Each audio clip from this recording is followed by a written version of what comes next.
Hey friends, thanks for joining me today.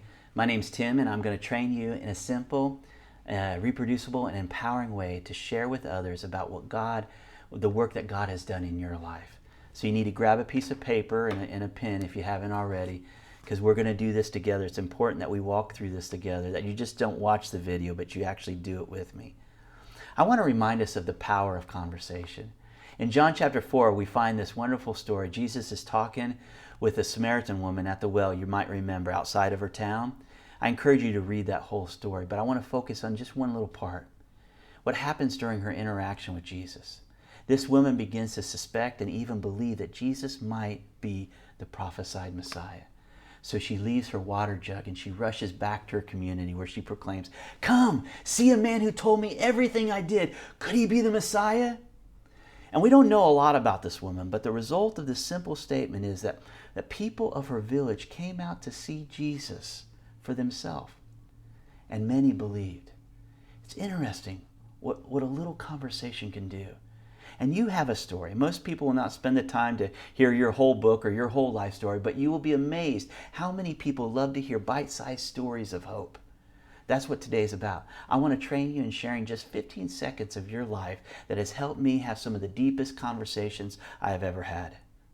So this 15-second story of your life it's not meant to win a theological argument. It's the start of a conversation about God. Talk about God. God talk, right? Someone may be able to say that they don't have faith or they don't believe, but no one can refute your story because it's your story. So let's learn this together. Let's do this.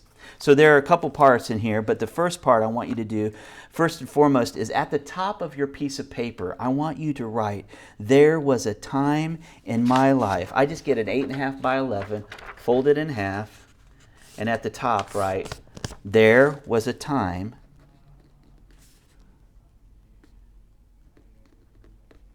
in my life." ... Just like that. There was a time in my life. I've written it up here also. Okay? And then down below that, I want you in the center of the page to make a cross, because Jesus is at the center of our testimony. You know, we got to remember that our testimony is not about us and how bad we were and how awesome we are because we received Jesus, trusted in Jesus. No, the awesome part of our story is what God has done in our life. That's what this 15-second testimony is about. So Jesus is at the center, and then right before the cross, we want to put two big blanks like that.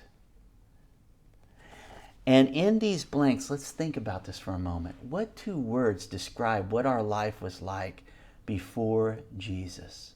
Okay? Now my list is long, but just think of two. I put self-centered and suicidal, because I wanted to take my life. I was a broken mess. I was arrogant, filled with lust, filled with just anything you can think of. I needed God. And people came and they shared the gospel to me. So put two blanks underneath the cross here. And what two words describe how you met Jesus? Well, a friend shared with me the gospel. And the result of that was forgiveness. I knew that I was forgiven. God had taken my shame, my sin, my guilt, all that garbage off of me.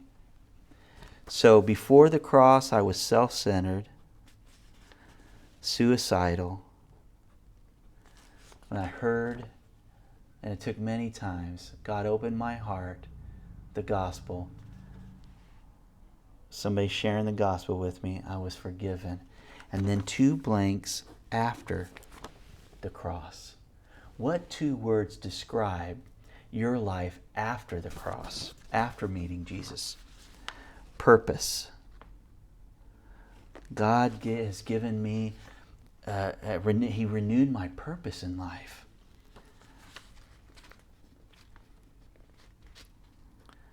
He's also made me God-centered.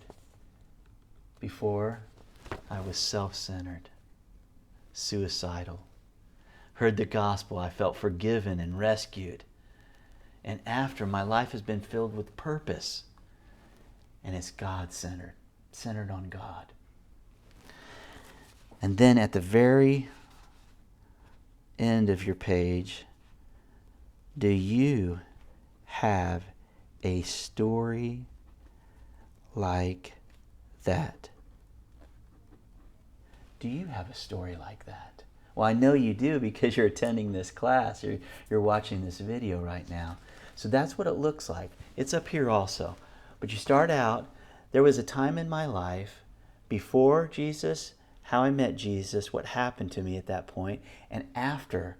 What is my life like after I have started trusting in Jesus? And do you have a story like that? Does that make sense? Okay. So I want you to do something right now.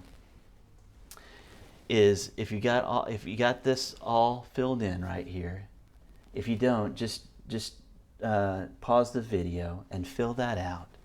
But if you do have it filled out, I want you to say it out loud right now. Say your story out loud. Just read it from this, okay? You don't even have to have it memorized. Just right now, just read it. There was a time in my life where I was self-centered, suicidal, heard the gospel, met Jesus, was forgiven, was rescued. He gave me purpose. And now I'm God-centered. Do you have a story like that? Do you feel how non-threatening that is? And this last question, I think, is one of the most important keys to the whole thing. Wouldn't Jesus want you to listen to the heart of the person that you're talking to? Whatever religion or wherever they come from. Do you have a story like that? And then what happens is, as they share, the Holy Spirit can instruct our teachers, share a word of encouragement with you to share with them.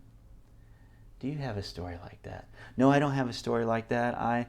This happened to me. This happened to me. Listen. That's part of sharing is proclamation and listening, because that builds trust. And so as they share, then you're listening how you can minister to them. But you started it. You started a God conversation. So I want to get you to do 3 things. Can I? So you've already, you said it out loud, hopefully. Share it with somebody. Share it with a friend, a family member, a coworker. Share your 15-second, which sometimes can be a minute. So 15 seconds to a minute. Don't worry about the time, but it needs to be short. That's the power of it. Just a short testimony to start it. And then thirdly, I want you to record on your phone your testimony. I want to hear from you. I want to hear your testimony. And I want the privilege of sharing that with other people to encourage them. As the days draw near, there's so much bad news in the air.